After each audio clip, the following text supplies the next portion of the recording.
you. Can everybody hear me? Is my microphone loud enough that everybody can hear me? Okay, thank you. Louder? Somebody back there can make it louder. Thank you. So welcome to the final Senate meeting of the quarter. Thanks for sticking with us this far. This should be an exciting and perhaps entertaining meeting.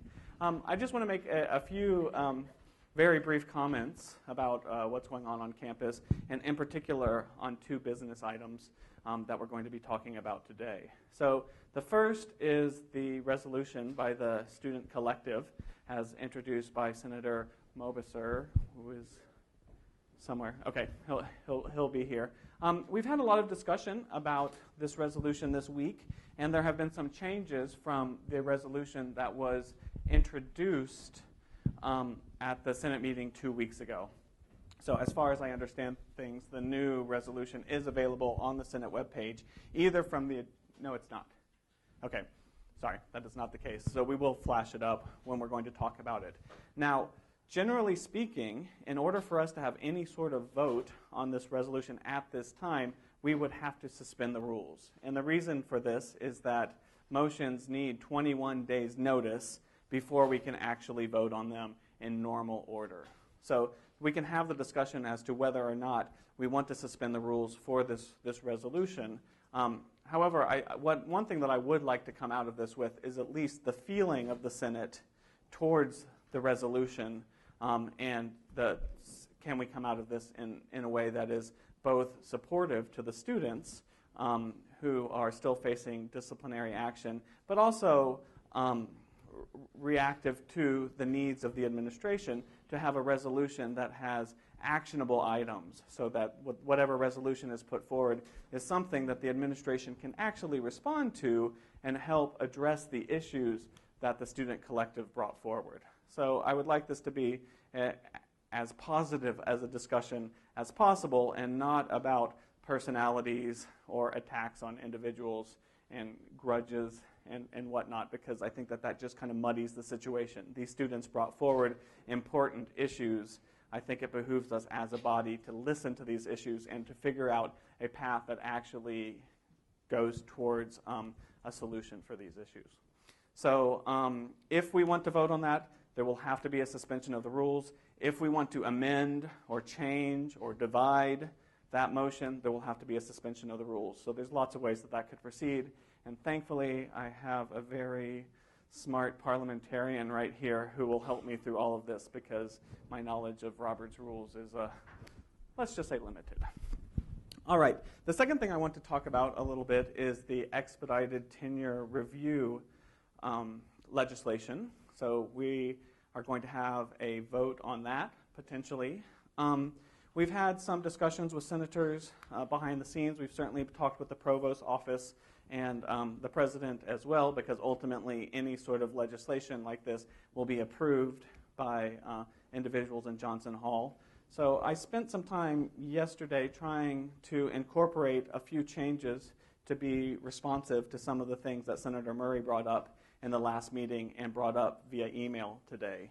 And so I'll discuss in a little bit more detail when we talk about the motion, these changes, but the idea now would be to have some sort of department or unit level review associated to the expedited tenure process.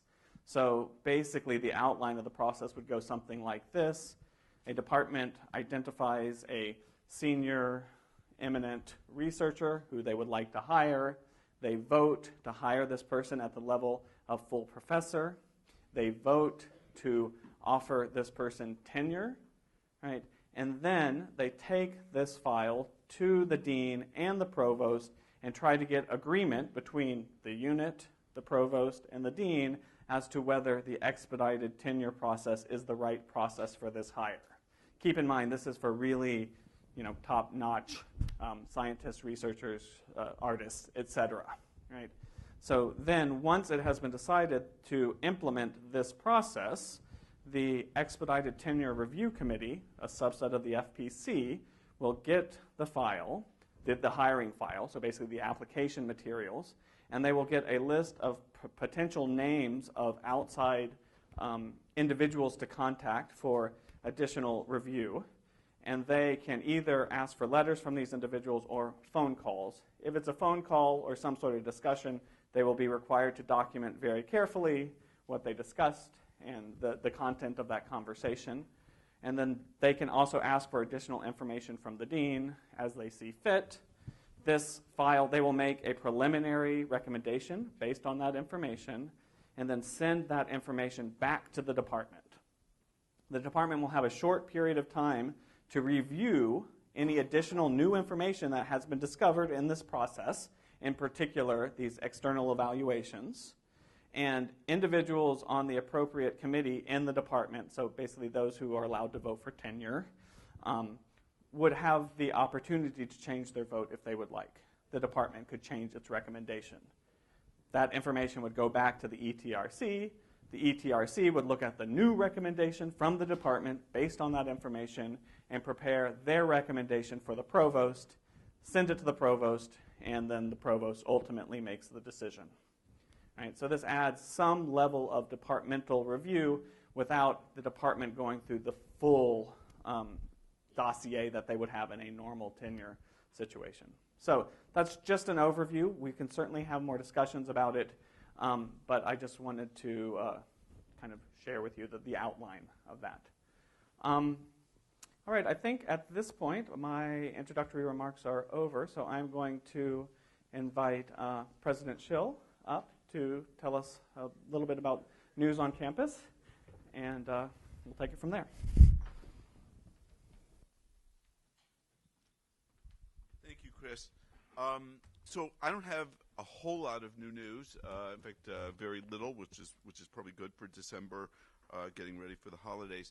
But I do think it's a good practice that Giant and I, make ourselves available to the Senate every meeting, if at all possible, to answer questions or to just tell you what's going on. The big news, obviously, over the past few days was the announcement of two announcements. Bob Goldberg coming from Georgia Tech to be the new executive director of the Knight campus. We're really excited that he's going to be here. He's got a great record of scholarship as well as being able to develop interdisciplinary science centers. And so we have the committee loved him, and we all thought he would be really, really great. So we're very excited. He'll get here in 2018. And, one of the things that Giant and I, as well as Patrick Phillips, have experienced is there's a great deal of excitement on campus about the Knight campus, and a lot of people in various departments are thinking about ways to link up with the Knight campus. And I think there's a bit of, sort of anticipation of that. So I think having him here will be a great thing, because obviously people want to do research, are thinking about ways to do collaborative research. But one thing that I've learned from being a dean for 12 years prior to becoming president is you can't do this in a top-down way. You can't say there will be research and all of a sudden research gets thought out in the absence of faculty. It's really going to be about faculty. And so we have to start hiring faculty into the Knight campus before we'll fully understand what those linkages will be and what the research will look like. But certainly for those of you who are interested in figuring out ways to link up, now we at least have a person who is identified. He will be taking over at the end of the summer. Patrick will stay on as the interim director of the Knight campus. We anticipate that we will start doing some work on the site north of Franklin. That should start happening in the early winter. So when we get back after January, I wouldn't be surprised if you start seeing some action in late January, early February, because we really want to get it going so it's up and occupied in 2020. The second appointment that is noteworthy is we decided to name Kevin Marbury, who was the interim Vice President for Student Life, as the permanent president of Student Life. Kevin has been, as many of you know who have been working with him or who have had contact with him, one of his chief objectives has been, since he came on as interim after Robin Holmes left, was helping in the reorganization of Student Life. We changed portfolios, so healthcare and the dining and housing moved over to Roger Thompson's portfolio. So Kevin then had the opportunity to really look at what he had in that portfolio, and he's doing a reorganization, has done a reorganization, and it's going very well, but it's not done. And so that's going to be number one priority for him, is to work through the reorganization, get the kinks out. And then he's done I found an excellent job working with the Black Student Task Force. We had a meeting with them actually this past week, 2 days ago, and it was just wonderful talking about the progress that we've made on the various priorities, demands that they made. One of them is, for all of you know, Black Cultural Center.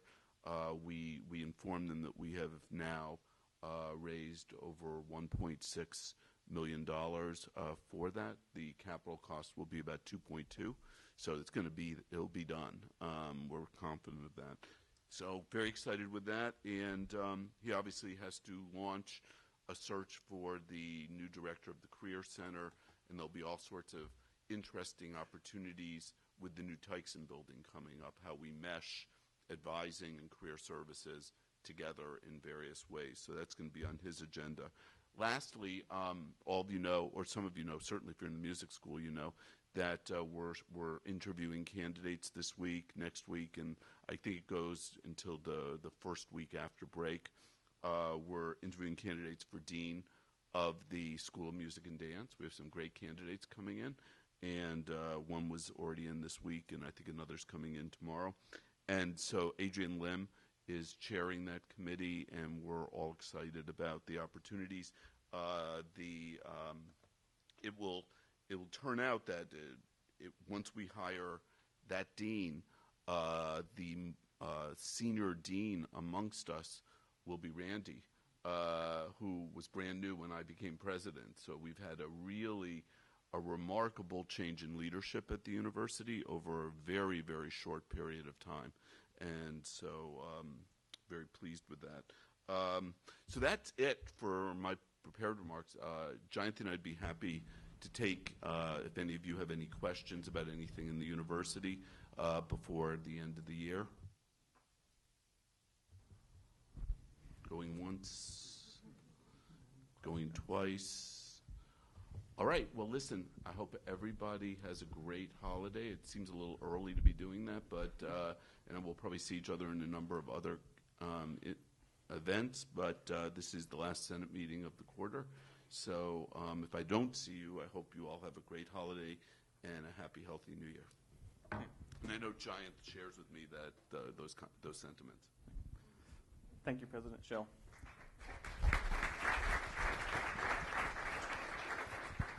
So next I would like to introduce Randy Camphouse, the Dean of College of Education, who is going to give us an overview of some of the things that are happening in the College of Education and at least one exciting new proposal. Great. Thanks, Chris, and thanks to all of you for giving me some time on the agenda. One of my tasks after arrival here was to better integrate the College of Education with the campus, and as it turns out, that was more challenging than I had anticipated. It's only this year that we've been placed on the tour for prospective students at the U of O. So we've actually been statutorily off the grid for a while now. So we have a great group of collaborators, and I know that you lead incredibly busy professional lives, and so you don't have much opportunity to reach out to us and get to know us. So I wanted to take a few minutes this afternoon to introduce you to some general themes that we're working on in the College of Education, some general goals for the College of Education, and then invite you to collaborate with us on some specific initiatives. So if you could see the next slide, please, Bettina. So Colleges of education are never appropriately named, and we're not either, because many of them do everything but education. Oftentimes you'll see schools of exercise science within colleges of education, nursing. They're quite variable. We're actually a little bit more homogeneous than most of our peer institutions, that we do not have some of those accoutrements. But it's important to know that we have an incredibly powerful and well-respected speech pathology program. And you may not be aware of that, and how important their head co-clinic services are to our community, our local community, but also the larger community of Oregon. Our communication disorders faculty and the head co-clinic treats children and adults with brain injuries from a variety of etiologies, and do other incredibly important work serving the entire age range of our community. You may also not be aware that we have a couples and family therapy program that may not be traditionally associated with the preparation of educational practitioners. And then many of these degree programs are those that you would expect to have in a college of education, producing special education teachers, regular education teachers, school psychologists, counseling psychologists. These are quite commonly part of the portfolio of a college of education. We have about 52 tenure-related faculty who are performing this work and leading these academic programs for us. We have approximately 24 career track faculty, career track instructional faculty that have greater than 0.90 FTE devoted to instruction in the COE. And then this changes with the size of our grant portfolio, but we have anywhere from 100 to 130 research track faculty, and they're pretty much entirely funded by our research grants and our research contracts. Next slide, please. So this is where we stand, and this is where we've stood for quite a few years. I apologize for the readability of this, but I just wanted to give you a sense for where the college is perceived nationally. And so we're competing for students, and we're competing for faculty, and we're competing for federal research grants with those around us, with Michigan, with Berkeley, with Kansas, with NYU, etc. So we're in a very competitive environment for research grants, and our faculty have done an extraordinary job of being able to receive those awards despite the intense competition. One thing I've noticed here in my 4th year at the U of O is that it's getting easier for me to recruit faculty, and I'm very excited about that. It's a great place. Everyone wants to be in Oregon, it seems, these days, or as close to the Northwest as possible. So we have geography going in our favor. But also, as the word gets out about the College of Education, that's immensely helpful for recruiting applicants. So our applicant pools for the tenure-related faculty positions have been strengthening considerably, and we're much more capable of landing our first choice these days. And I'll share some of that good news with you as well. So the next slide gives you a further sense for where we stand. We have an incredibly active group of researchers.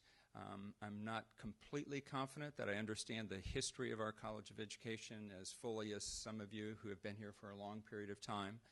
But I know the College of Education was either downsized or eliminated or virtually eliminated over a couple of decades ago in a budget cut. And it was the faculty that pulled the college sort of out of the ashes through their own creativity and their own extraordinary effort in acquiring federal research grants. That's still very much, over 2.5 decades later, that's very much a part of the College of Education culture. Your colleagues, such as you see in the audience here today, continue to carry on that tradition of self-funding, and in particularly self-funding their research and building a robust research enterprise, which I will speak to you more about. So it's very unusual for a college of education to garner this many research dollars and this proportion of research dollars at an AAU institution. It's also very unusual for a college of education to bring in significant intellectual property revenue to the university as well. So in that sense, we're odd ducks in the best way of thinking about it. Here's an incredibly surprising slide. So this was compiled by the Council for Exceptional Children. NCSER stands for the National Center for Special Education Research, established in 2004 as one of the two research arms of the U.S. Department of Education's Institute of Education Sciences. So when they created IES, this portfolio was led by one of our faculty, Ed Kameanui, during his stint in Washington.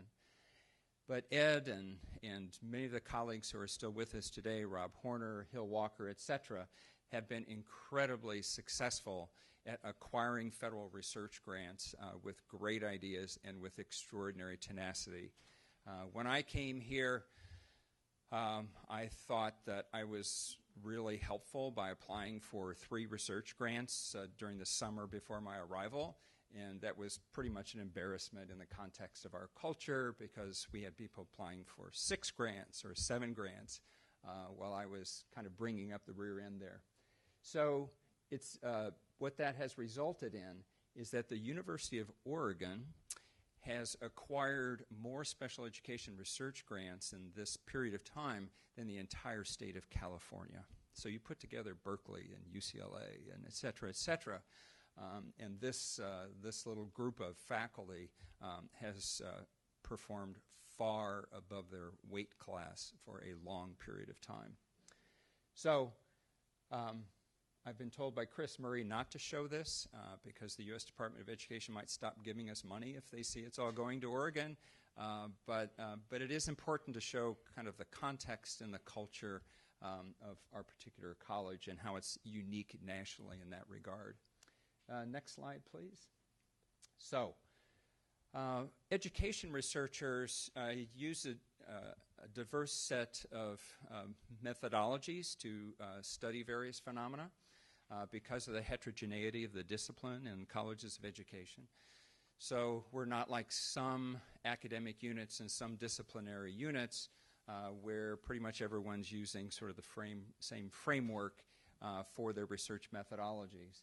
Here are 3 examples. So Joanna Good worked with her colleagues at UCLA using qualitative research methods, which resemble in many ways anthropological research methods, to write a groundbreaking book that documented that you could teach computer coding in the Los Angeles Unified School District with very few resources, and not by placing specially trained teachers in the district, but basically engaging in in-service training for the teachers who were already in place.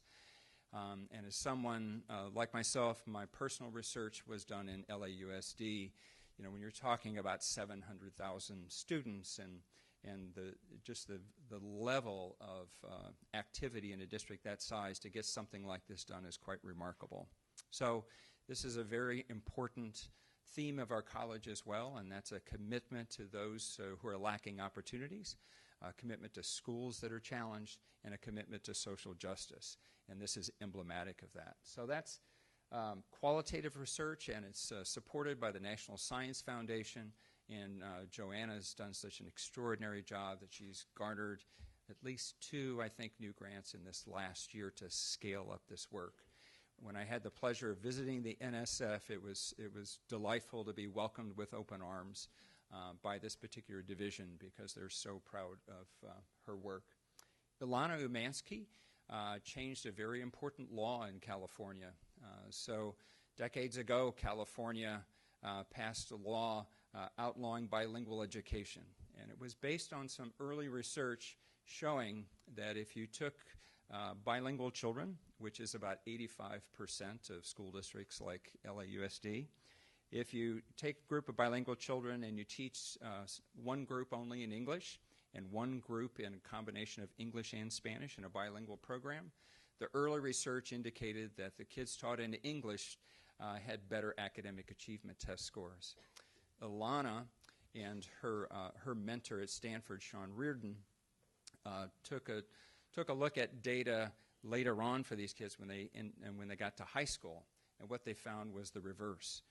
So if you followed these kids long enough, you found that in fact bilingual education was more effective than English-only education. So she wrote the policy brief that the legislators used in California this past year to get that law overturned. And she did this without significant federal research support, but with great dependence on her statistical expertise. And so that's a heavy use of statistics is also quite common in education research as well. A third example is randomized controlled trial methodologies. And Rob Horner and Kent McIntosh and their large group of collaborators have been working for decades to try to improve the behavior of kids in schools and the emotional adjustment of kids in schools. They've been wildly successful. Their procedure, the Positive Behavior Intervention and Supports Program, is adopted by over 22,000 schools in the United States, but they still did not have definitive proof a couple of decades in that this approach would also increase academic achievement test scores. So working with Catherine Bradshaw, one of their collaborators at the University of Virginia, they were able to demonstrate a few years ago in a very strong RCT design that they could, in fact, approve achievement test scores as part of this behavioral improvement program. So that's a very exciting finding. It's another example of the diversity of inquiry in the education research field, here using a methodology like you might use in pharmacy or medicine or agriculture, for example. So that's the diversity of our methodologies. Next slide, please, Bettina. So at the end of my second year, I became concerned that we didn't have a clear vision for the College of Education, so we engaged in a year-long planning effort. We created lots of word clouds, for example, in surveying our faculty to see what our priorities were, what they should be, where we needed to go as an institution moving forward. The word clouds were interesting in that they were so similar across our 4 academic departments. The biggest word in every academic department was research, but other big words were social justice, instruction, students, etc. But it was helpful for all of us to see at least considerable agreement on that major research priority, which has been part of the culture for such a long period of time. So our stated goal is to be the most trusted resource for evidence-based practices in education. And again, that's consistent with the historical strength of the college. These are our 5 priorities, mimicking those of the university: grow research performance, use our research centers, of which we have 12 these days, and use those as levers to train our students better in critical inquiry. And so we think we can get more students involved in the research process and therefore enhance their learning. Priority 3, educator preparation partnerships, I'll speak about in a moment. Access, success, and equity, which is related to our diversity plan and other initiatives. And then we have to improve our fiscal performance, and we also have to grow enrollments. We took the same hit California did in 2008, where applications to teacher education programs dropped by about 1/3 in a single year. They've come back, but as you may have read, California has an extraordinary teacher shortage that they've just struggled to address because of the combination of population growth and the downturn in the teaching profession. That's starting to change just this year, thankfully. Next, please, Bettina. So how do you keep the inquiry, the knowledge generation, the research engine going? The fuel that I've been trying to put in the tank is new faculty, as President Schill noted. So we've hired about 20 tenure-related faculty in the last 3-year period because we were in a generational change as an institution. And I wanted to make sure that we had the faculty strength to keep the work going. So these are our 4 hires from last year. Emily Tanner-Smith, again, represents the diversity of faculty in a college of education. Her PhD's in sociology. Her specialty is in quantitative research methods, specifically meta-analytic methods, which are very important in social science research these days. Leilani is one of our own graduates. She's one of 2 faculty that have a prestigious Spencer Award in the College of Education, and receipt of those awards at the dissertation stage of their program really argues well for a great career trajectory, and her specialty is Indigenous scholarship. Stephanie Shire has a PhD in psychology, specifically within human development, and she has joined our early childhood special education program. She just finished a 4-year postdoc in psychiatry at UCLA, again, representing some of the diversity of our faculty. Stephanie DeAnda, I don't think she minds my telling you, she's a first-generation college student, bilingual, and she's joining our speech pathology program, and she's doing eye-tracking research on preschoolers to better understand the pre-literacy sort of neurological skills, neurological substrates that support language learning in English or Spanish. So I just want to give you that sense for that diversity. It is driving research, and so not these 4. That's a misrepresentation. But our National Science Foundation research funding has changed over the last 2-year period from about $1.1 million to $4.7 million. And this was important for us because we were too dependent upon a single research funding agency, the Department of Education. So we're diversifying our research portfolio by hiring faculty and moving into new areas of inquiry that are attractive to National Science Foundation, National Institute of Mental Health, et cetera. So it's been all about research so far. So let me change the theme here a bit. Moving next, outreach. So you've seen President Schill's announcement of his early support for our Oregon Research Schools Network, and this is an idea that basically is informed by my 2 decades of work at a land, sea, and space grant institution. And at those institutions, one of the highest profile outreach efforts is always agricultural extension. And I've been part of the education enterprise for 34 years now, and I've seen many school partnerships fail because of a lack of planning for scalability and continuity. But I've never seen ag extension fail.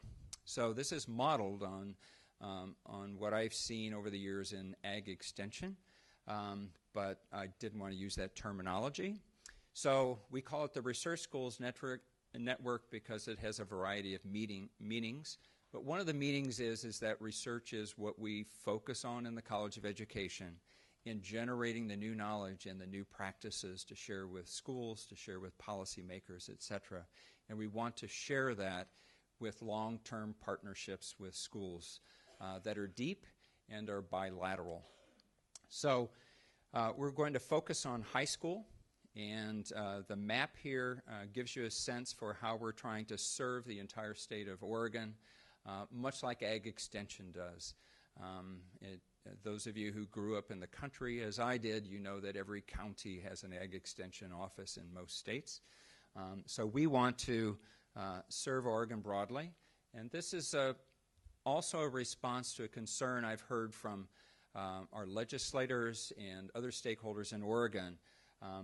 They want to see more of the University of Oregon, and particularly for the College of Education, they want to know what we're doing to really enhance schooling as directly as possible. So this responds to that concern, It responds to the lack of investment in Oregon schools. Some of you probably have high school students, and you've probably seen how light their coursework is getting in their junior and senior years due to limited funding. So we're focusing on various areas of the state, but we're also focusing on partner high schools that have significant challenges or needs. So we're reaching out to North Eugene High School as an initial site. We're in conversations. These are not inked at this point in time, but we're having conversations with Pendleton High School, which has challenges. It's also a very interesting high school because of its diversity. About 20% of the high school kids are tribal members. We're reaching out to Roosevelt High School in the Portland Public Schools, where they speak 27 languages in that school. And we're also looking at near Coos Bay at Coquille High School, which allows us to serve a rural and coastal area of the state, which we don't have a history of doing particularly well. And I've heard that concern from legislators on numerous occasions. You know, what are you doing for the rural parts of the state? So there are 3 initiatives that are part of the Oregon Research Schools Network. And just to backtrack for a moment, President Schill has given us enough money to fund 4 of the sites, and that's why I mentioned 4 names to you, and we're engaged in very vigorous fundraising to try to build out to 10 sites to create a 5-year pilot project with these 10 sites, where we will deliver state-of-the-science professional development for instructional staff and administrators. So we want to take all this knowledge we've been gathering over the decades and all of the proof of concept from randomized controlled trials and make sure these schools are using that. Secondly, we want to partner, just like your Ag Extension does, in field-initiated research. And so there's a history in the College of Education at the U of O that's been lost that I keep hearing from superintendents around the state. And they've bemoaned the loss of field-initiated research. They used to be able to come to the U of O and come to our Educational Methodology, Policy, and Leadership Department and get customized research done for them that serve their local needs. And so I've heard this repeatedly, so I know there's a need there. And it's what we do in the College of Education. We know how to design research to answer particularly important questions. Just to give you an example, one of the questions we've received in our early conversations with Pendleton High School is what can we do to track their students to see if their children come back to that area to work. And because they're very concerned about a brain drain, they're very concerned about local economic development. And because of the large-scale work that some of our faculty have done, data systems are pretty easy for them to do. And that's an example of trying to meet a local need by us not imposing a research idea, but trying to meet their particular need. 3, dual credit courses. There is now, just this year, enough meta-analytic studies to give one confidence that this works. So we know the graduation rate is one of the worst in the country in Oregon, and it's sadly not getting significantly better. And as it turns out from some large-scale studies in Illinois and elsewhere, simple participation, regardless of a child's background, socioeconomically, racial, ethnically, linguistically, simple participation in a college course has a 6 to 9% effect on the graduation rate for that high school. It's a rather remarkable finding. So that's why that's in there to try to serve students directly. That's so far one of the least interesting parts of this work to the high schools we've conversed with. Their primary interests are in the professional development because they're too far from evidence-based practices, they're too far from the university. There's incredible interest in field-initiated research. But there are other universities, there are community colleges that are offering dual credit courses. So what we have to do with the dual credit part is something compelling, interesting, and field-leading, and not the same as everyone else. So I'm going to establish 3 committees. This is not unlike Patrick Phillips' duty with the night campus. He had the extraordinary gift, but he still had to find a firm and do some work to design those buildings. We have some design work to do. So I'm going to call on you to join a committee to take the 3 or 4 months in the winter and spring to try to create sort of a signature UO approach to dual credit courses, maximizing the interests and talents of our faculty and making sure the work is congruent with the talents of our faculty. I've noticed the same thing that President Schill referred to with regard to the night campus. We're receiving many overtures from yourself and your colleagues about how you can participate. So the College of Education is interested in serving kids that are lacking opportunities, but the entire UO faculty community is equally interested in that. So that committee will be primarily made up of non-College of Education faculty members. I will be reaching out. You can forewarn some of these people, but we've had some conversations because North Eugene is very interested in computer science coursework. So we've had some conversations with Kathleen Freeman and Steve Fickus, et cetera. But those are the types of individuals we'll be looking for to join that design team, basically. Second design team regarding field-initiated research. This will include primarily research track faculty from our research units because they do this for a living, and they're exquisitely talented at that, and they will design the program evaluation for the 5-year study. And then with regard to professional development, this will include primarily COE faculty, but so many of you have reached out to me, it will involve a blending of faculty from throughout the campus as well. So I've put some links down there for some interesting dual credit programs if you want to look at those, see some videos from teachers, from students, et cetera. The University of Pittsburgh has been doing this for a very long time. They use high school teachers. Stanford University, in their online high school they created in 2006, uses Stanford faculty to deliver dual credit classes or some mixture of the two. So those are really interesting, and that's what I hope the design team will think about, and think about what we might want to do that's distinctive at the UO and represents the U of O well. Next slide, please. So how do we know if we've succeeded? What are the indicators of success with regard to our 5 priorities in our strategic plan? Well, they're based on quantitative indicators, but they're ultimately qualitative indicators that we can communicate to the broader community. And these are some of the sample outcomes that I'll be working with our faculty to look at and try to achieve over the next 5-year period.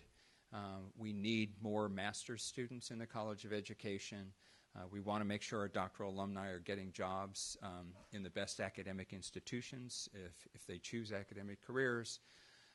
And we want to be sought out by research universities, governmental bodies, business and industry for our expertise. And this is an indicator that I've decided to track because our special education program is so legendary at the U of O. It actually dates back to about 1916, I'm told, with the opening of a clinic for children with special challenges or disabilities on U of O campus. So we've been at that for over 100 years, and because of that long-term work, that program area is usually rated number 2, 3, or 4 in the country. And because of that, Stanford University, when they were looking this year to create a special education program because of the shortage of special ed teachers in California, came to us. And to me, that's an important indicator that you are becoming a trusted national resource for practices in education. So I've talked too long. Thank you for the time, and I know you have a busy agenda, so I really appreciate it today. Thank you, Randy. Thanks. Thank you. And we will stay in touch with 15 Camp House regarding the filling of some of these committees. And so we'll make sure that you know of the opportunities as they become apparent. All right. Can you scroll up in the agenda a little bit? I think the next thing to do is approval of the minutes. So the November 1st minutes need to be approved. There was a request for a slight addendum to the November 1st amendments, and this was basically the request to have the copy of the letter that Caroline Crisp of Philosophy read parts of to the Senate. So far, we have been unsuccessful at getting a copy of this letter, but as soon as we can get a copy of this letter, it will be included in the minutes. So are there any objections to the November 1st minutes with that potential addendum? Hearing none, the November 1st amendments are approved. The November 15th amendments, does anybody have any comments or objections to the November 15th amendments? Minutes. Hearing none, the November 15 minutes are approved as well. Turning to the next order of business, we are going to talk about the approval of the curriculum report. So I'm going to ask Frances White of the Academic Council and Chair of the UOCC to introduce the motion and take it from there. Thank you. If I could draw your attention to the curriculum report, which is a very short 20-something pages, mostly because we have moved many of the appendices that are repeated onto the UOCC website.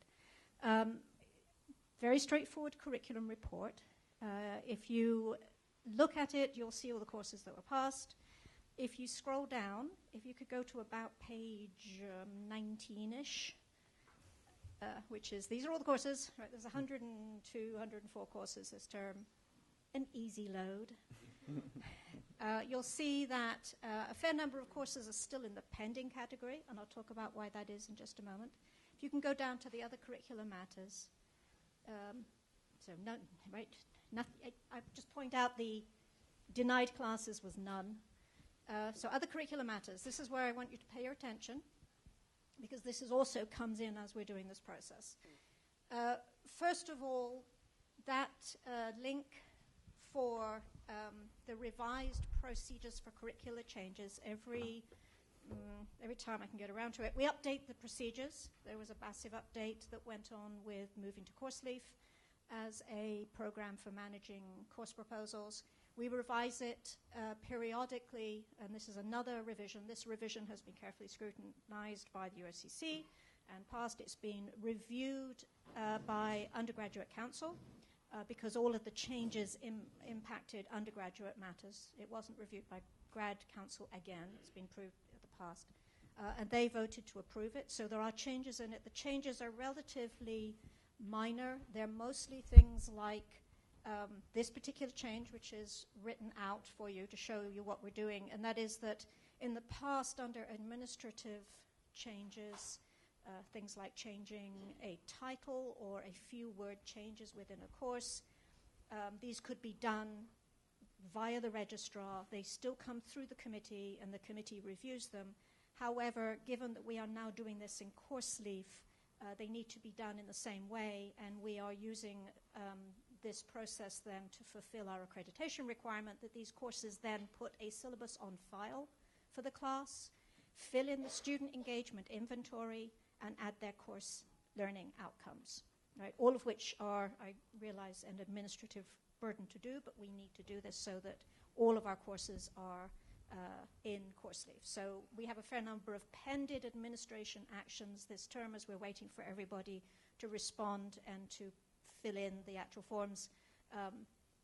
If you have courses that you're wondering why we didn't just quickly change it, please go in and put your student engagement inventory and your outcomes in and attach a syllabus so that we can approve. There are no major issues in there. We're just waiting for that bookkeeping part.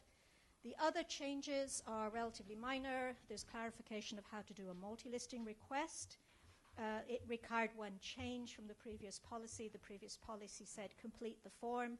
However, there never was a form, so we've removed that, and that you can do it in CourseLeaf.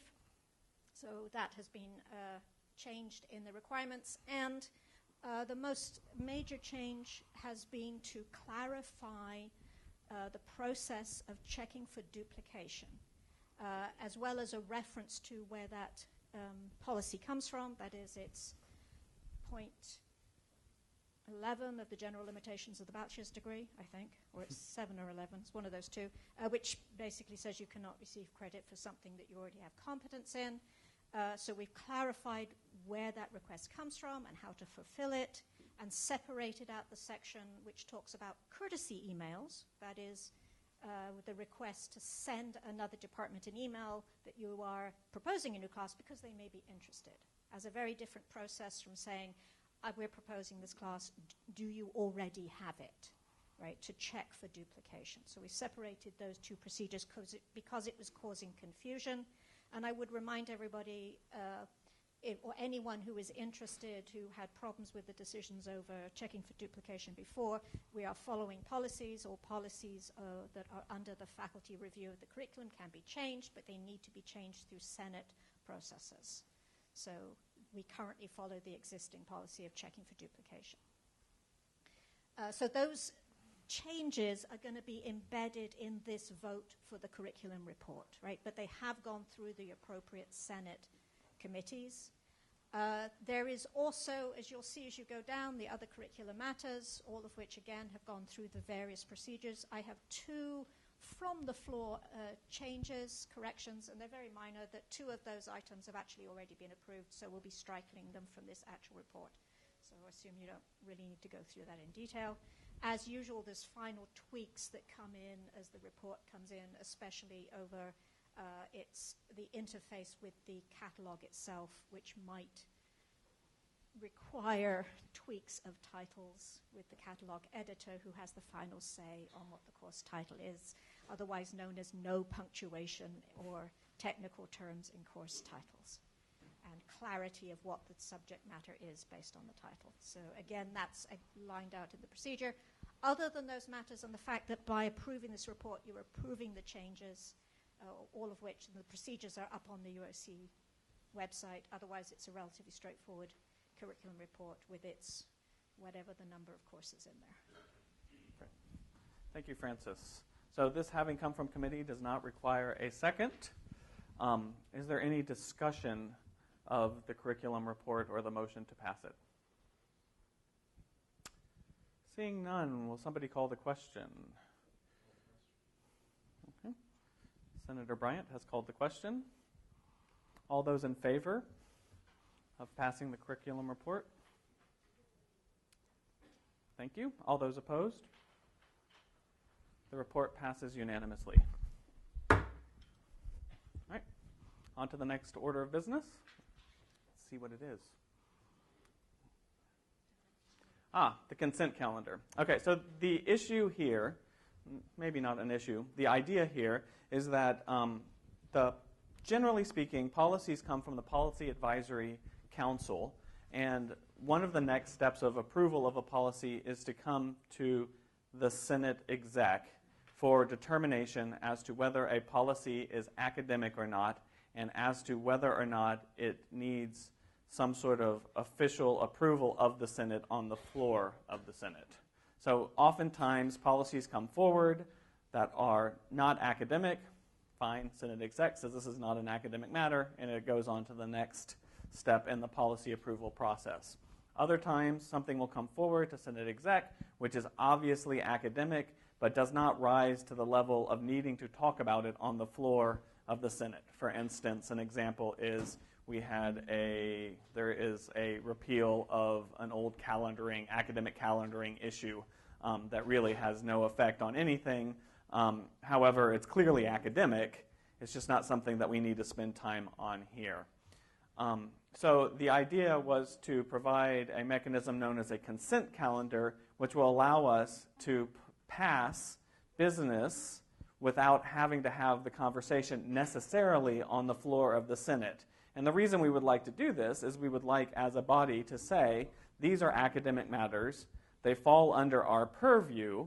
We don't want to spend time with them on the floor, but we don't want to set a precedent saying we are not going to consider these sorts of matters ever. Right? So this gives us an opportunity to easily pass these sorts of policies and other minor changes. For instance, names and titles often change, and so we have committees that might say the senior vice provost should be on this committee, but now we have an executive vice provost. We would like to be able to make sure that we can slot in the appropriate person into these committees. There's a lot of minor things that it's just important to have the appropriate language in the committee structure or in the policy, but we don't necessarily think there is a need to have this conversation on the floor of the Senate. So basically, could you scroll up a little bit, Bettina? The idea would be, thank you, that matters can be placed on the consent calendar for passage at some point en masse. So we could pass a bunch of things at once on the consent calendar. However, any senator can question an item on the consent calendar, and if they get a second, can have it removed from the consent calendar for actual conversation on the floor. So maybe you do not agree that some matter is sufficiently minor that we need to have a conversation. As long as you can find a second, we can pull that out, and we can talk about that in regular order. Right? Otherwise, we'll just pass these things en masse and go on with our lives. So there's some specific information here in terms of the number of days' notice and how senators will be noticed when something is on there. Everything is laid out. But I just wanted to introduce this and potentially have a discussion if people are interested in, and then we would vote on this at the next Senate meeting, which would be the first Senate meeting, so week 2 of the winter quarter. So does anybody have any comments or thoughts about the employing of the consent calendar? Senator Phillips. Chris Phillips, Math. Could I suggest changing 5 calendar days to 5 university working days?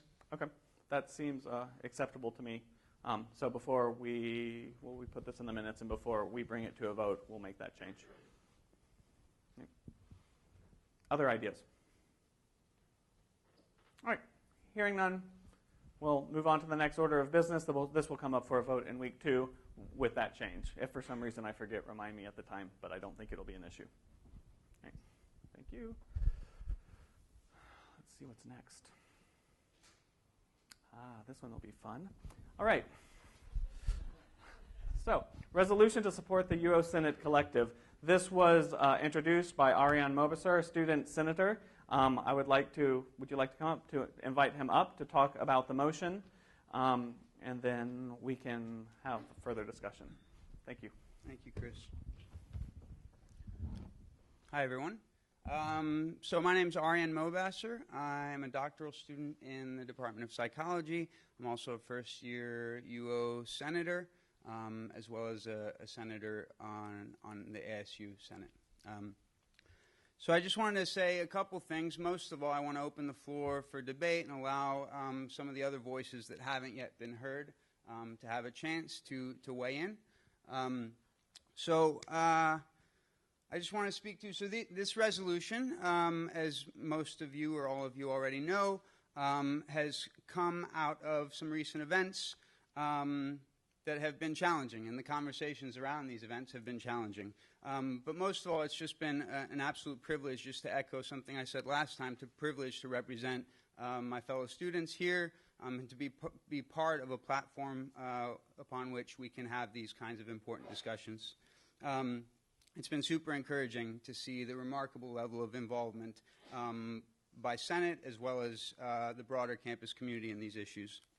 And for me, just to foreshadow a little bit, the resolution, the changes that we've made to the resolution, I've been learning a lot about broader university policy, procedure, but also about the specific issues that have come into the spotlight in the last few weeks on account of these incidents. Finally, I was really excited and proud to offer to my fellow students my willingness to notice the motion here formally at Senate. And I owe a lot of gratitude to a lot of people who've been involved, both the students who've been mostly the catalyst and the driving force behind sort of developing the language around this stuff, but also especially other senators, including the president and vice president, who've been really critical in sort of guiding us and shepherding us through this process. So thank you very much. It's also been challenging because these are issues that are prone to be taken personally. These are issues that are prone to being emotionally charged. And so one of my sort of charges in presenting this resolution and helping the students develop the resolution is to try to make it as focused and as actionable as possible. But at least as important is to recognize that these issues are personal, and that my goal has also been to avoid diluting the message, the context, or the very real emotional strain experienced for so many of those across so many perspectives involved in this conversation. So with that, I'm going to read the revised resolution that so the one on the website, I think, is not sort of the most recent version. And so in that sense, I think Bettina is projecting the revised one, so you're welcome to follow along, and I'm going to read it. And then finally, and then really, I'm going to defer to members, so students, to make a brief opening comment, and then ultimately sort of open the floor up to debate. Just to qualify my position up here a little bit, I'm happy to answer any questions I think that I'm capable of answering, but in a lot of cases I may defer to other members of the student body present here today. So, resolution to support the UO Student Collective. Whereas the mission statement of the University of Oregon states, we value our diversity and seek to foster equity and inclusion in a welcoming, safe, and respectful community. And whereas the UO policy on free inquiry and speech states, free speech is central to the academic mission and is a central tenet of a free and democratic society. The university supports free speech with vigor, including the right of presenters to offer opinion, the right of the audience to hear what is presented, and the right of protesters to engage with speakers in order to challenge ideas, so long as the protest does not disrupt or stifle the free exchange of ideas. It is the responsibility of speakers, listeners, and all members of our community to respect others and to promote a culture of mutual inquiry throughout the university community. Whereas U of O students have approached the UO administration with their concerns about UO policies and U.S. policies that affect their well-being, safety, and academic success. Whereas the preamble of the Student Conduct Code reads, the primary mission of the Student Conduct Code is to set forth the community standards and procedures necessary to maintain and protect an environment conducive to learning and in keeping with the educational objectives of the University of Oregon. Founded upon the principle of freedom of thought and expression, an environment conducive to learning is one that preserves the freedom to learn, where academic standards are strictly upheld and where the rights, safety, dignity, and worth of every individual are respected. Whereas overzealous disciplinary action against students may result in the repression of dissent and free speech and continues to harm these students' academic success. And whereas U of O officials have made public statements that may prejudice the adjudication of the alleged Conduct Code violations. Whereas the UO policy on academic freedom says members of the university community have freedom to address, question, or criticize any matter of institutional policy or practice, whether acting as individuals or as members of an agency or institutional governance. These freedoms derive immediately from the university's basic commitment to advancing knowledge and understanding. The academic freedoms enumerated in this policy shall be exercised without fear of institutional reprisal. Only serious abuses of this policy, ones that rise to the level of professional misbehavior or professional incompetence, should lead to adverse consequences. Any such determination shall be made in accordance with established formal procedures involving judgment by relevant peers. And yet, despite this requirement, relevant peers have not been involved in this Conduct Code judgment process. Whereas hate crimes have increased by nearly 40% in Eugene, Oregon, between 2015 and 2016, roughly half of which were racially motivated, as per the City of Eugene 2016 Hate and Bias Report. Whereas white supremacist groups have been allowed on the university campus by the administration, Whereas white supremacist speech and organizing is a direct threat to members of our university community, especially marginalized demographics. Be it resolved that the uosenate supports the right of students to peacefully protest during university events, even disruptively, so long as these protests do not prevent speakers from being heard and the audience from hearing what they have to say. Be it further resolved that the Senate recognizes that the students involved at the protests at the State of University of Address succeeded in bringing significant matters of academic concern and student well-being to the attention of the university community, and that we urge that this be taken into consideration when judging their discipline cases.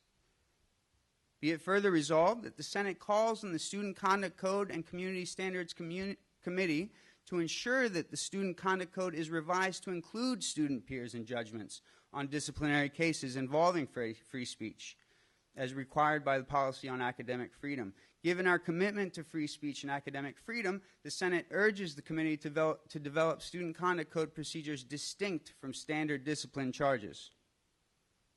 Be it further resolved that the uosenate urges the administration to cease the student conduct disciplinary charges process and pledges to support student protesters during the disciplinary appeals process. Be it further resolved that the Senate supports the conversations the administration has now initiated with the UO Student Collective, and that the Senate will continue to provide a forum for all students. Be it further resolved that the UO Senate denounces white supremacist speech and organizing on campus as a direct threat to the university community. Be it finally resolved that the UO Senate urges the University of Oregon administration to pledge that they will dissuade and minimize the impact of white nationalists and other hate groups on campus to the best of their ability. So with that, I'd like to turn the floor over to, as I said, one of our students here. Xander, if you'd like to come up. Thank you.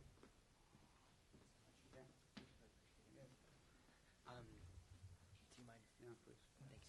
Will you introduce yourself? Absolutely. Thank you. Thanks so much. My name is Xander Berenstein. I'm a senior or super senior, whatever, at the U of O, major in mathematics and biology. So as we said last time, we want to start by thanking the UO Senate for their continued support and willingness to hear from students. We also appreciate everyone who is here to show solidarity and support. Before addressing the content of the revised resolution, the UO Student Collective would like to make a few comments regarding the letter you all received yesterday from the university president and provost. While it strikes us as a bit late, we do appreciate the conciliatory tone. That said, we would like to briefly articulate a few reactions. The first issue is simply that we understand that a letter like this from top administrators regarding a resolution is rather unusual. We would like you to keep in mind that both times the UO Student Collective, or all three times, has appeared before this Senate, President Schill has preempted our voices with his own. We take this opportunity to remind the Senate that repressing student voices is indeed one of our points of contention with the administration. They have plenty of avenues to be heard, as they have demonstrated. This has become our only formal avenue through which to address grievances, and we are troubled and disappointed by the administration's continued efforts to undermine our expressed concerns. We found some of the framing to be disingenuous. Firstly, we find the assertion that President Schill has been uninvolved in the disciplinary process to be highly implausible. We know that he had planned for our protest in advance and is spearheading the, let's call it what it is, the national media smear campaign against us, which tells a very different story. We are also confused by the fact that for someone who is uninvolved, he seems to have a lot to say about this code of conduct violation. We think it is more likely that he is trying to distance himself from this process after the public outcry which has come from all directions.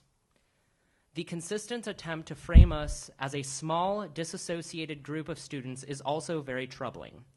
He did this in his initial letter to campus on October 6th, in his New York Times op-ed, during his Think Out Loud interview, and in his most recent letter.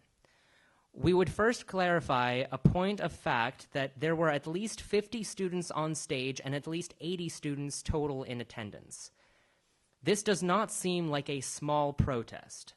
These actions only further marginalize our calling this a small protest only further marginalizes our contingent of student leaders and activists, and further undermines the university's mission of promoting equity and inclusion. The letter also claims that legal counsel was made available to us in lieu of ASUO representation that was otherwise denied to us. To clarify, counsel was made available to us during one 2-hour window on Wednesday morning from 9 to 11 a.m. We were notified of this arrangement only 2 days prior on Monday. Given our prior academic and teaching responsibilities, only one of us could make it. Student collective members who are contesting the charges are still on their own to arrange for legal counsel, myself included. We have also found concern about limiting free speech to be somewhat confusing. We would like to point out that we have requested no such thing. The portions of our resolution pertaining to white nationalist and other targeted and hate speech do not ask for a ban on this speech. We are asking that you publicly declare that this speech runs counter to our values as an institution, that you should take it and that you take it seriously and call it by its name. We ask you and the administration to do your best to prioritize protecting the safety of our students. We are asking you to recognize the reality that white supremacist speech and organizing are a direct threat. We are seeing the effects of it all across this country, and specifically within our own university community. We are asking that we do more as a university than lip service, which ultimately accomplishes nothing. We are asking for you to take a meaningful stand. We are asking that you recognize the difference between educational speech, which might offer controversial ideas, and the speech of provocateurs. Please recognize that this kind of rhetoric is harassment at best. It gives a platform to ideas which are not merely abstract opinions, but ideologies that seek to violate the basic human rights of marginalized demographics and to recruit more people to that cause. As for the alleged advance notice about student conduct code violations, telling a small number of students outside the EMU that a protest might violate the code of conduct right before the protest was to occur does not seem like sufficient time for discussion and dissemination of information, even if we agreed that this was a violation of the student code of conduct, which we absolutely do not. We are also deeply concerned with the framing of the student code of conduct process as so-called accountability. We have taken the language about this process being retaliation out of our resolution because we are not sure it adds anything that everyone does not already know. That said, we absolutely do think this is retaliation. We think it was retaliation because of the swift and biased response from different administrative offices and statements to local media prejudicially declaring our guilt. We also remind our senators about the media smear campaign and victim narrative employed by the university administration as a whole and President Schill in particular in these media. Finally, we protested the way we did because we were not being heard.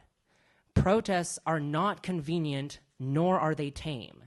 They are disruptive by nature. Anything resembling civil disobedience is a form of peaceful protest. Protest is not a violation of the Student Conduct Code, as we point out in our resolution. We are guilty of nothing. It worked, clearly, as evidenced by the fact that we are here right now. We take this opportunity to remind the senators that our protest was precisely about holding the UO administration accountable for ignoring student voices. We hope you'll agree that accountability at this university should work in all directions. And finally, we ask for your help to stop the student conduct process against us so that we can get back to work. Thank you. Thank you.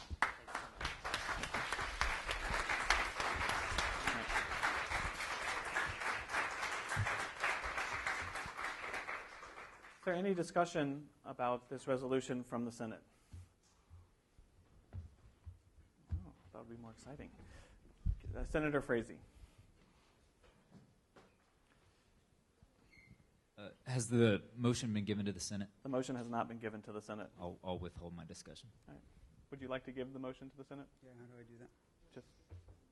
Oh, that's right. So in order to give the motion to the Senate, we have to suspend the rules. Motion to suspend the rules. Okay. To give the motion to the Senate. Is there a second? There is a second. Colin Koopman is the second. Vote to suspend the rules. All those in favor of suspending the rules? We will actually need a count because we need 2/3 vote.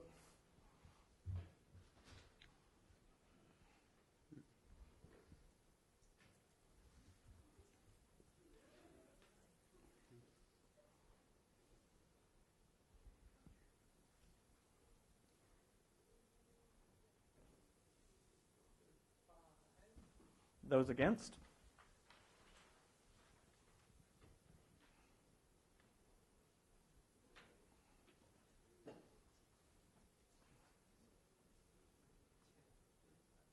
(35-10), so motion passes.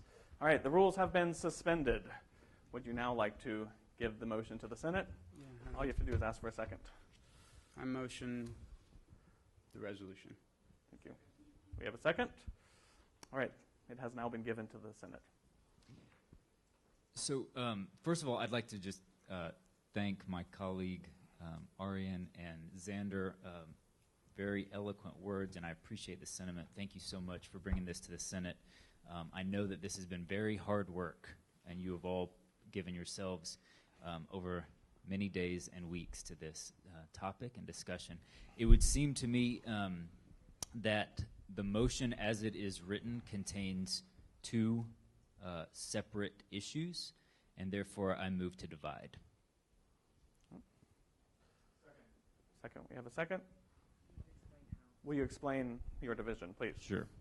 I move that we divide into two motions, sections 1.1 through 1.7, as well as 2.1 and 2.2 into one motion, and then section 1.11 through 1.13, as well as 2.3 and 2.4 into a second motion. Thank you. So in order to do this, we have to vote. All right, so all those in favor of dividing the motion? Oh, sorry. Sure, sorry. Yeah. So one point, I'm kind of bouncing between numbers and text here. So 1.1 through 1.7 in the whereas statements seem to concern the conduct process. From my perspective, there's issue raised about the actual process of this instance and conduct and the conduct code. The therefore statements of 2.1 through 2.1 through 2.5 also relate to the conduct process, whereas 1.8 through 1.10 and 2.6 through 2.7 seem to relate to concerns over white nationalists, white supremacy, and those allowed on campus or speech allowed on campus. Thank you. Any further discussion on the motion to divide? Oh, it's non-debatable. Sorry, we don't get to debate this. So all those in favor? Point of order. Point of order. If the motion to divide passes, what's actually on the floor of the Senate next? So two resolutions. One resolution covering one part of the division, the other resolution covering the other part. Yeah, but not both at once. So you have to have one thing on the floor at a time. That's true. Which would you like considered first, Keith?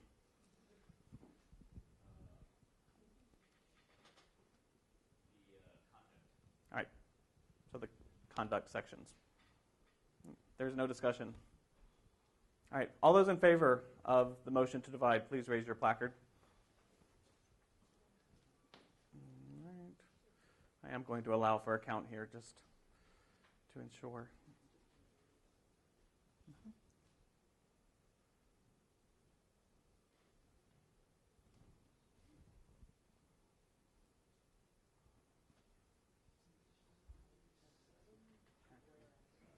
All those opposed? Okay. Thank you. The motion to divide passes. So now on the floor of the Senate, I believe, is the discussion of the division covering the student conduct charges as explained by Keith. I believe this motion right here, is this relatively complete? Okay. Thank you. All right. Senator Lin. I didn't vote the division because I don't know what is divided yet, because I needed some time to read it. It's too quick about the numbers. And now I want to have some time to read what these are before I can make any vote or any speech on it. So Okay.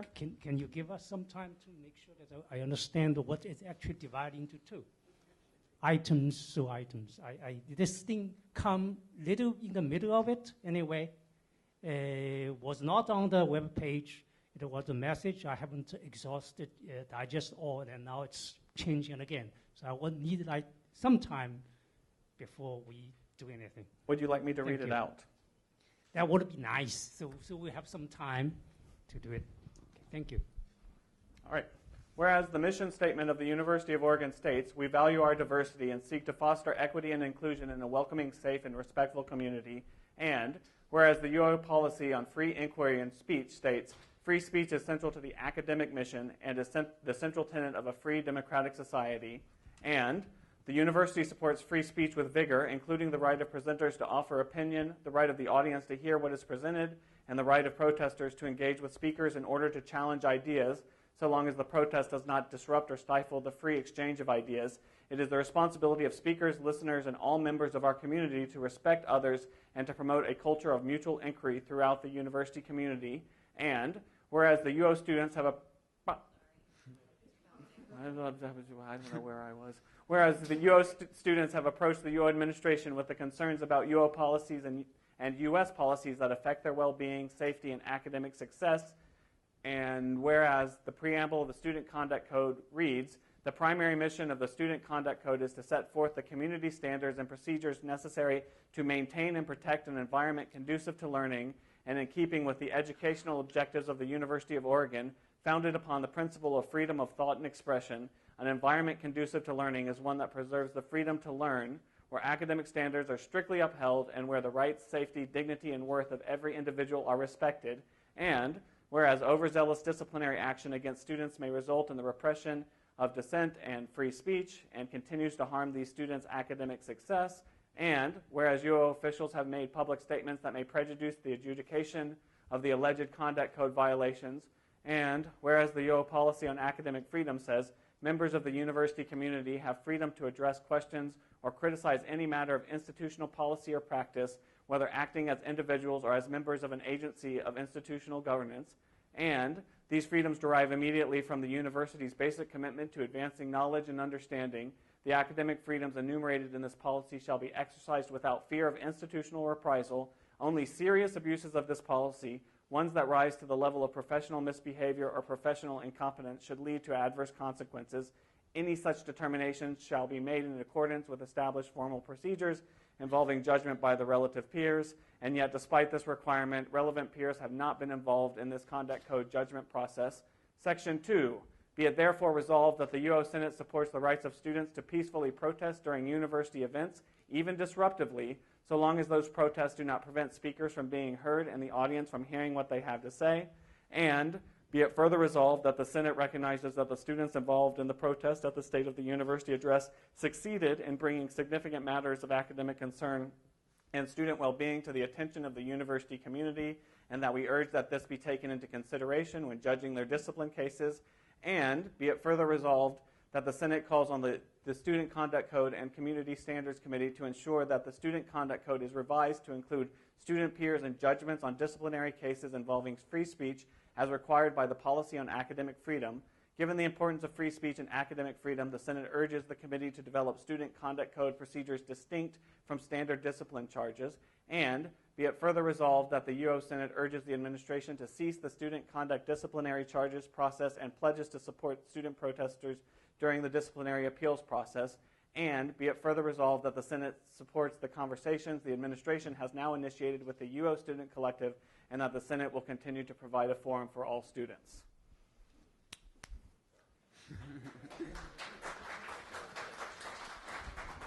All right. Senator Murray. Thanks. I really appreciate your comment, and thank you for reading that, but that is not nearly enough time for me to process all of that information in any kind of serious way. Like, I cannot think about all the implications seriously in like 5 minutes. Thank you. Senator Frazee. I think that sentiment is probably shared by all of us. I think it would be worthy for all of us to have some discussion, and perhaps we move to limit discussion, and then one of us perhaps motions to postpone, and then we revisit it. I think that's worthy. I think that this issue, though, deserves discussion today because we need to finish this term well, and we need to finish this term united as a community in some fashion. Whether or not we vote on this today or not, I think we need to discuss it, and then perhaps we vote to move to postpone to a later time. So I move that we limit time to debate for 10 minutes. All right. Second? There's a second. Is this debatable? No, doesn't matter. Okay. All those in favor of 10 minutes additional discussion on this topic, please raise your placard. I think we're fine. All those opposed? Right. All right. 10 more minutes. We have it. It is, 4:28. Okay, we will go to 4:38. Senator Harbaugh, Vice President Harbaugh. So I want to support the idea that we talk more about this. I think I might move to extend the time if it comes to that. I also want to bring up one additional issue, which I think speaks to the fact that we need to address this quickly. And I just received an email from Chris Winter, the Dean of Students, telling me that there was no verbatim transcript or recording has been taken of the Student Conduct Code hearings. This is despite the fact that the Student Conduct Code states that appeals of disciplinary proceedings can only use verbatim transcripts and a few other documents in the appeals process. So it is impossible for the students who have gone through the disciplinary hearings to go through a legitimate appeals process now as a result of what the Dean of Students is admitting was a mistake, that they should have been recorded. So given that, I think that given that this process is ongoing, the students have been given a deadline of December 8th to make a decision, that we ought to make a decision quickly too, and I urge people to support this resolution. Yeah. This is a worthy idea. Senator Garcia-Cotto, or Michael Dreiling serving in his place. Yes, standing in for Pedro Garcia-Caro. Thank you, everybody who's worked on this. This is, I think, a very clear revision to the resolution draft that was presented 2 weeks ago, and the evidence that I've seen and heard, and now this additional information from Vice President Harbaugh, it confirms to me that there are so many errors in how this conduct process has proceeded. These are procedural errors that make it absolutely impossible for there to be integrity at the outcome of whatever individual student goes through. So whether they take what's offered to them in the option 1 or option 2, I don't think it's possible to have really a clear procedural pathway forward. It's not going to be consistent. There have been different letters that have been sent to students who attended and did the same thing. There have been different understandings by students of what those letters meant. Efforts to clarify misunderstandings have been stalled.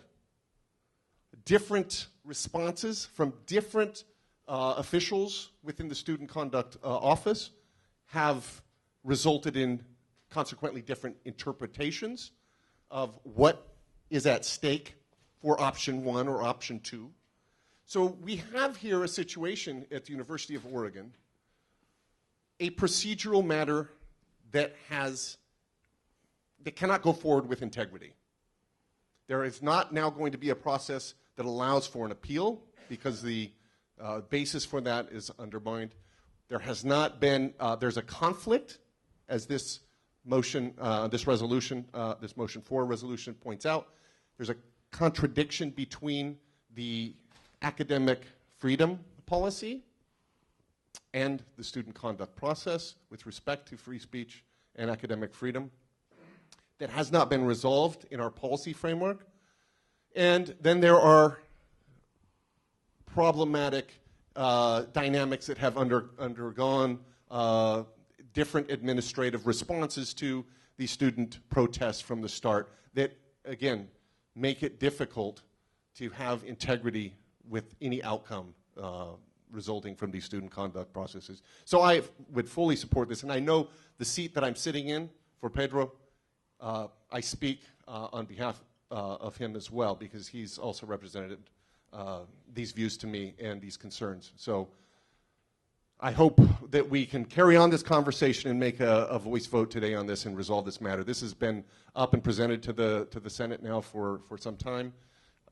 There have been obviously some changes to the resolution, and I think there's now a moment where sufficient amount of time to be clear on what this, it's a resolution, first of all. There's no legislative impact, but it is calling out from the Senate, calling out some inconsistencies, procedural inconsistencies in how students are being dealt with after these protests. And I think we as a body need to be accountable to the institution of student conduct and to our university as a whole. And I hope the Senate can make a clear decision today. Thank you. Thank you, Michael. Senator Vallega. I want to speak in support of what we just heard.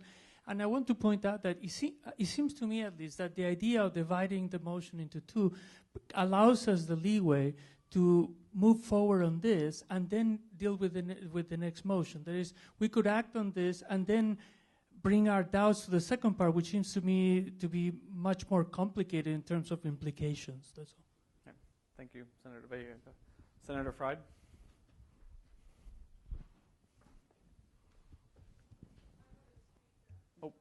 It's not on. Can we get the other microphone?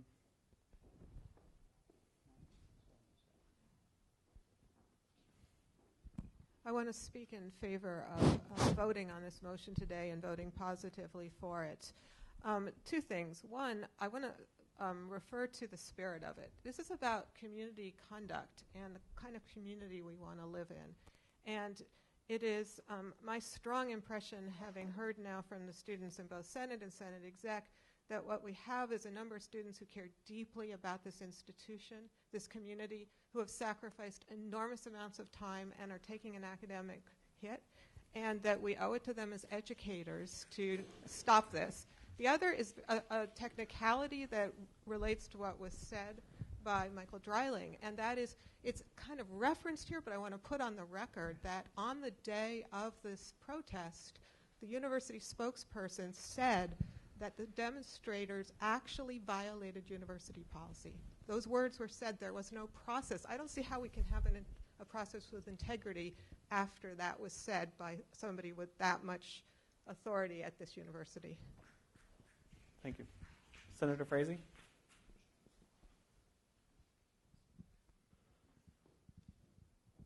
Working now? All right.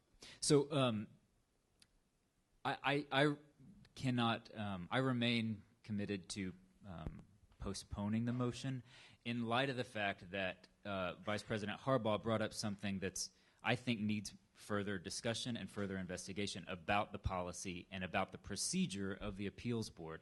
It seems to me that Professor Dreiling also mentioned quite a bit of background on this policy and context related to option 1 and option 2 that just needs more investigation. We need more.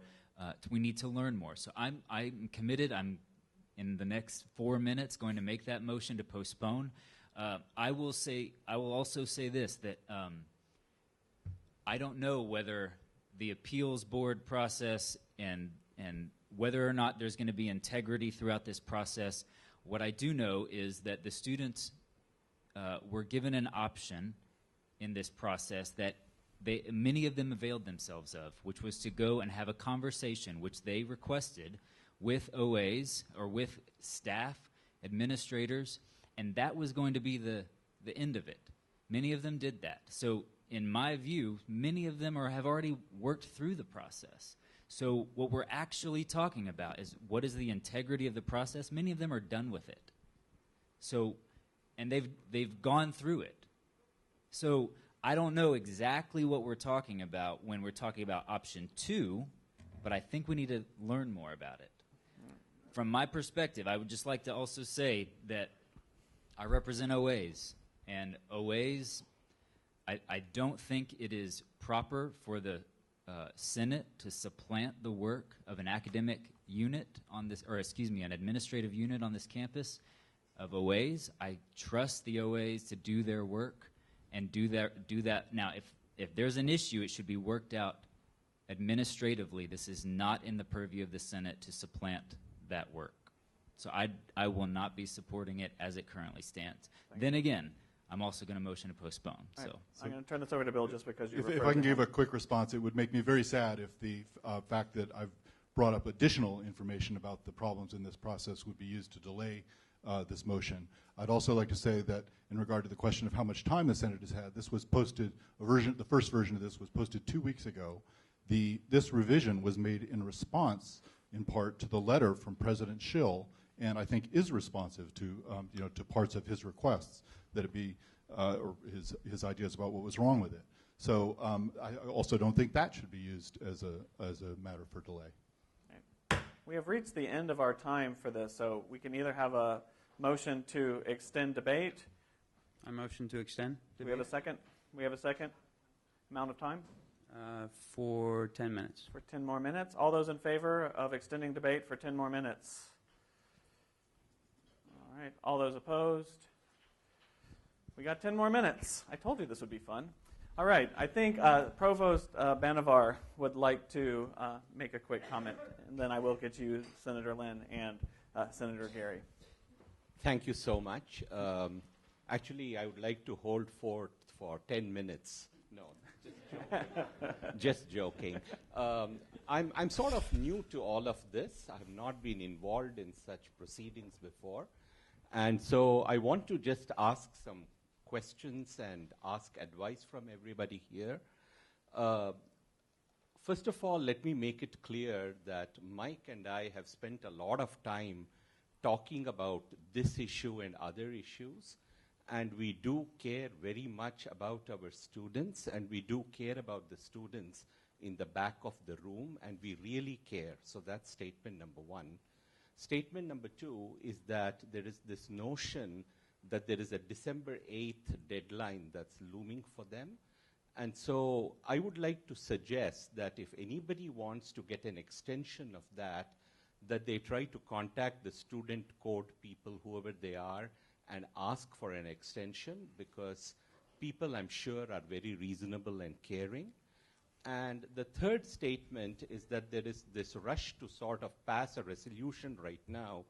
But when I sort of glance through the wordings, there are some things that I don't understand, again, maybe because I'm slightly ignorant.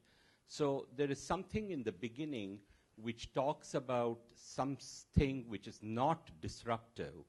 But later on in the resolution, it says that we encourage it being disruptive as long as it does not allow the voices to be stifled or some such thing.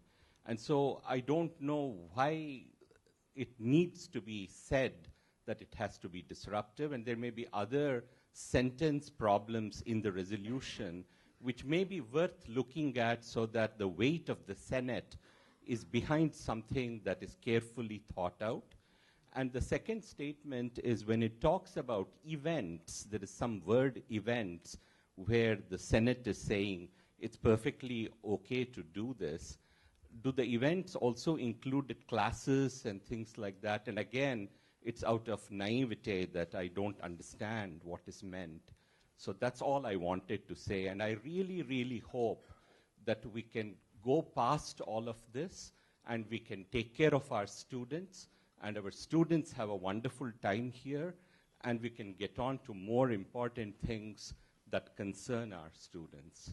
Thank you so much. Thank you. Thank you, Provost Manavar. Senator Lynn.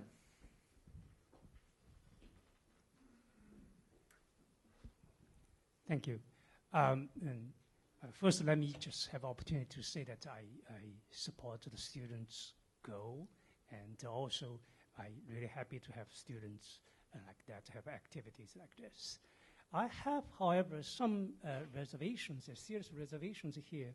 One of the things, like 2.4, it seems that we are talking about a specific events. If I read the students' conduct discipline charges process, I understand this. We are talking about particular ones. So at first I was not sure that the Senate is the right place to determine particular students' conduct. But if I was convinced that it is the place, I still have a very serious reservations. First, I remember that I was serving some committee that there is a students' grievance. We spent weeks studying lots of documents to make sure that the things we know, and a group of people eventually recommend that the students, particular students, should have a second chance, and so on. Now, in this case, I was not in that room, and I assume most of the people are not there.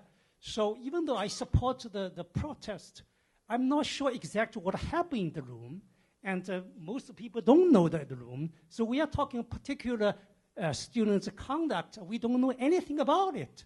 So I would like to see, for example, if we vote for something whether certain conduct should be charged or not, we have to know what happened. And we don't know the details. There have been several articles in the press that you that's can read up on article. this. That's right. I read the articles and reading the TVs, but it's not like committee to see what is the actually happening. So I will think that we do not know what happened. It is very hard. I appreciate that is very hard for us to make any decision. Individual conduct. Let me finish. Let me finish. Let me finish it. I have a flaw. Let me finish what I said. I don't want to be misunderstood. So let me just say it. I support the student process, but we cannot make a judgment simply because of political view rather than individual conduct. So I don't know what the conduct happened. I was not in room. I didn't see it. I find it inappropriate for vote such a thing. Thank you. Thank you very much. Thank you. Unfortunately, the Senate cannot go back in time and put you in the room. So you can read what has happened in the newspaper. I think Senator Gary had her card up about 5 minutes ago. We only have, 4 more minutes on this. I'll try to be quick. Susan Gary Law. And I want to start by saying that I have not spoken to the president of the university or the provost because of positions I've held that may be assumed, and it is not the case. I want to say a couple things. I was at the event that was disrupted. I had really no clue what the students were saying except that they wanted lower tuition. It was disruptive. It wasn't helpful. I was also here 2 weeks ago at the Senate meeting when the students spoke, and it was very powerful. The students were organized. They were thoughtful. The information they presented was very good. And the point of that is that there are time, place, and manner restrictions that are appropriate to any kind of protests. There is a difference between peaceful protest and civil disobedience, and during other protest eras, the Vietnam War comes to mind, people felt strongly enough about issues to be willing to take the consequences of civil disobedience. My understanding from the letter that we received from the president and the provost was that the students or the leaders of that protest understood going in, or were told at least, that the protest would be considered a violation of the Student Conduct Code. And that was then their choice to go forward knowing that they were in violation. There are consequences to that, and that's an appropriate way to protest. but people have to then be willing to accept consequences. I don't speak to the process. I don't know anything about that. And I agree with Senator Frazier that if there are issues with the process, which it sounds like there may well be, those should be worked out administratively. I don't think that's the purview of the Senate. And then finally, I agree with a couple people who have said, I spent a lot of time looking at the prior resolution and thinking about it. There are pieces of this that I'm concerned about. I will hope that we do not vote on it today and that we have more time and more thought to be able to put into it. Thank you. I believe we have 1 minute. Senator Koopman. So I wanted to speak in favor of this motion and in favor of voting on it today. And in so doing, I want to just reiterate something that Michael Dreiling said, which is that by my lights, the weakest part of this motion is that it is a mere resolution. And all senators voting on it should be aware that this is non-binding. Therefore, this in no way directly impacts any officer of administration from continuing to perform their duties as they already intend to perform them. This is merely a recommendation that the Senate would be offering to the administration, knowing where the administration already stands, having been informed by them yesterday in a letter. I think it behooves us even further to decide this issue today. And I plan to vote in favor of this out of support for our students and out of support for their intentions and actions in standing up for their political beliefs and their position at the University of Oregon. The reasons that I am voting in favor of this resolution are not all contained in the whereas clauses. In fact, I object to a number of the whereas clauses myself, and I would like to remind my fellow senators that we do not vote on whereas clauses. We only vote on the resolution. The whereas clauses are incidental, unless I'm mistaken on that. You are correct. So my own objections to the whereas clauses, with more time, I would love to sort of edit those out, but we don't have time, as I understand. So with that, seeing that we are at time, I suppose I would like to, unless there are further people, I would like to move to call a question.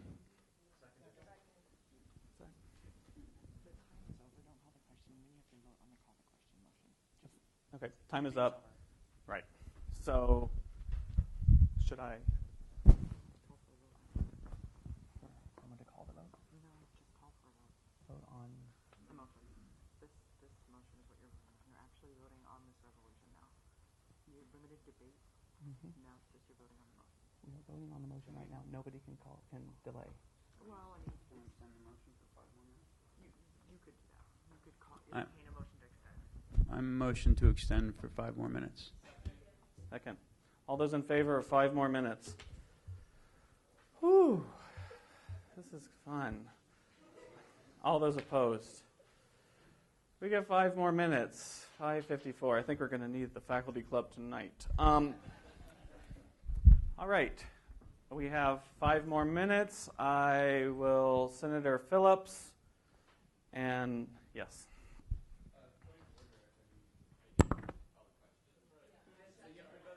Oh, thank you. Thank you. Thank you very much. Thank you very much.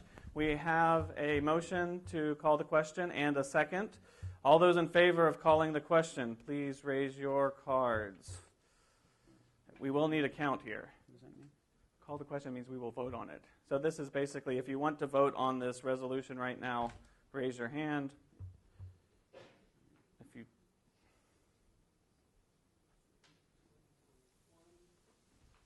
are you? I want to hear. We can call the question still in 5 minutes. That's true. We have 21. All those opposed?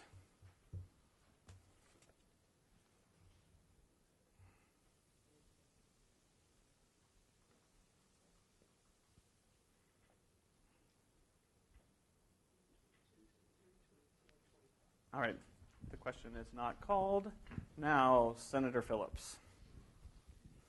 Yes, thank you. So I've seen a little bit about what supposedly happened on this at the event in question, And I've also heard description here that it certainly did involve disruption and preventing views from being heard. And so I find it very puzzling that we are supposed to support not doing things when the whereas clauses say something like, so long as the protest does not disrupt or stifle the free exchange of ideas, and so long as protesters don't prevent speakers from being heard and the audience from hearing what they want to say, when apparently those two things actually did happen at the protest. Thank you, Senator Phillips. Senator Hornoff. Hi, I'm specifically concerned about 2.1. It seems to endorse heckling, and I don't want to endorse heckling. Thank you. Academic Council Chair White. I get in trouble if I call her a senator. Yes, you do. I just want to clarify, referring to him. Vice Senate President Vice President Harbaugh. Bill Harbaugh. Sorry, Bill. So, fair enough. Part of my issue is, given my lack of short-term memory, I forget what was on there when it's gone off the page. So I worry deeply about voting on things that I have not carefully considered. One of the things I've known from interacting with the Senate, not as a senator, is the real importance of carefully crafting resolutions and motions, and what goes in the permanent record is deeply important.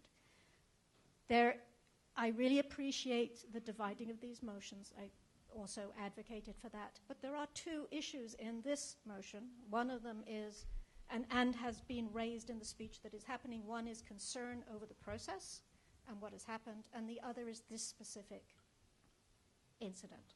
They're two very different things. I'm not suggesting we divide again, but what I am suggesting is we really need to craft the language carefully, and you cannot do that quickly. And while it may have existed for 2 weeks, I really appreciate the Senate President for allowing me time to run out and buy my turkey and cancel the Senate Executive, where often a lot of the careful consideration happens and a lot of the feedback happens, because it has not gone through Senate Exec. So if you don't want to wait for another full Senate, perhaps it could go through a special Senate Exec, but language matters, careful crafting matters, long-term consequences matter, and I think the consideration of the fact that it covers, again, 2 issues is particularly relevant here. Thank you. So I believe next was Senator Garcia-Cotto, a.k.a. Michael Dreiling. Make it quick this time. Thank you, will do. Briefly, I want to recognize that there are pending deadlines facing students on hearings, and well, they're not even hearings. I don't know what they are. But there are these meetings where decisions need to be made on the part of students that have not gone through the process, and there are quite a few of them. And some of them have reached out to various individuals and faculty across campus. I'm concerned about that, and I want to respond to Provost Bonivar's suggestion and see if we can get reassurance that a request for the suggestion of delays can be honored. I'm hoping that's the case, because I'm sympathetic to the need for clarity in a resolution and the need for this body to demand that. And so I'm wondering if Provost Bonivar can say more about the assurances for delays if they're requested by students. Can we get a microphone up here? This will be the last comment in this extension. I'm afraid, Mike, that I do not have the authority to answer that question of whether the delay will be granted for sure or not. I just thought that whoever it is that is making all these decisions, which is the student conduct code people, I'm hoping would be sympathetic if a reason is given. But I really don't even know who these people are, and I'm not involved in any sense.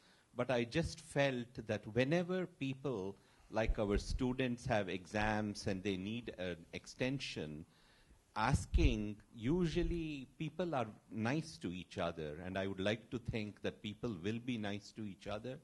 But I'm so sorry, but I cannot tell you because I have not talked to them. This was my idea here, that maybe this was one way of helping our students, because it's really time that we paid attention to our students. So that's all I wanted to say on the subject. Thank you. I do want to turn the microphone over just to Senator Pear because he has his hand up and he is a student, and even though we have a deadline, I would like to hear his voice.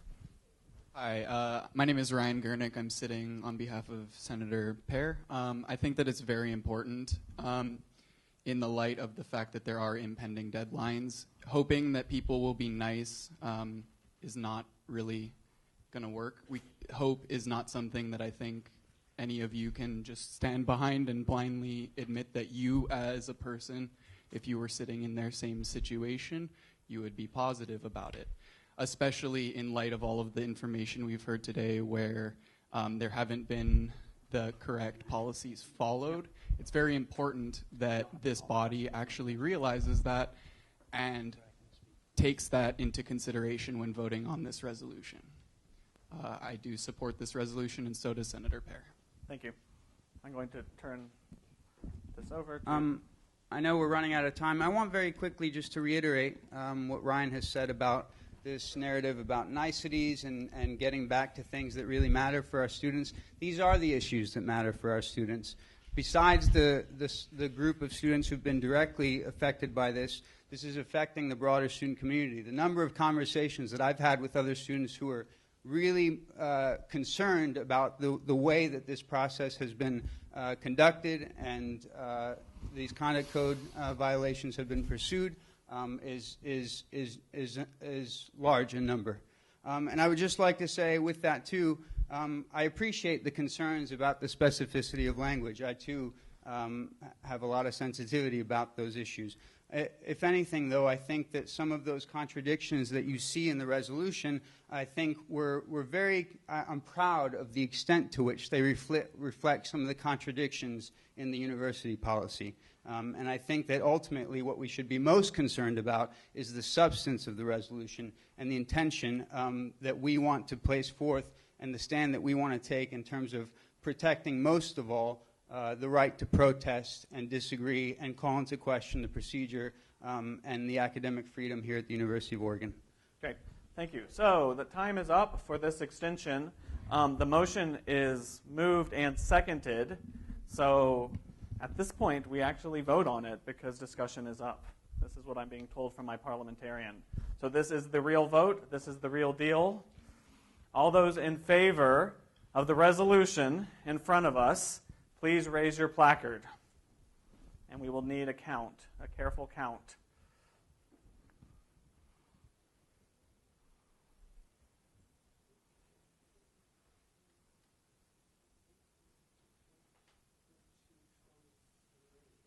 All those opposed? Keep it up.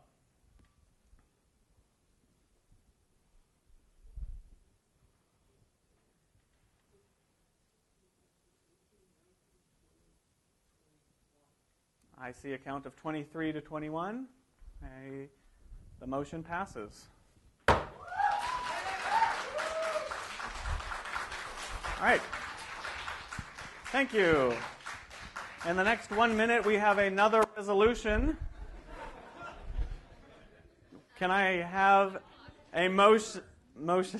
Okay.